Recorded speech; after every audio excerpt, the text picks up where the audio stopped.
การแข่งขันกีฬาเปตังเพื่อสร้างขบวนการต้อนรับวันศาสตร์ที่2ธันวาคมรอบ50 ปีได้สำเร็จลงในท้ายอาทิตย์พันมณีอยู่ที่เดินกีฬาเปตังของแขวงโดยให้เกียรติเข้าร่วมในพิธีของทานคำเพชรใส่ปัญญาห้องหัวหน้าแผนกศึกษาธิการและกีฬาแขวงพร้อมด้วยประธานนักกีฬาเปตังที่มาจากแผนกการแขนงการออมคางแขวงเข้าร่วม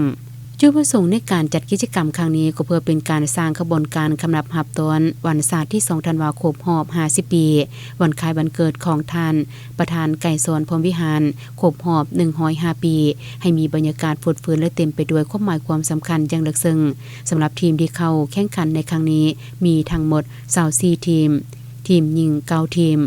ผ่านการแข่งขันประเภทชายที่1ได้แก่แผนกการต่างประเทศได้รับคัน1หน่วยพร้อมเงินสด 500,000 กีบที่2ทีมมามืดเงินสด 400,000 กีบที่3ร่วมเมืองไซจำพรและบ้านหลัก8ได้รับเงินสด 300,000 กีบส่วนเพศหญิงที่1ห้านต่ำแสบได้รับคัน1หน่วยพร้อมเงินสด 500,000 กีบที่2กองพันใหญ่6ที่2ได้รับเงินสด 400,000 กีบที่3มส.ปักสันได้รับเงินสด 300,000 กีบให้เกียรติมอบคันรางวัลโดยแม่ทานคำเพชรไส้ปัญญาห้องหัวหน้าแผนกศึกษาธิการและกีฬาแขวง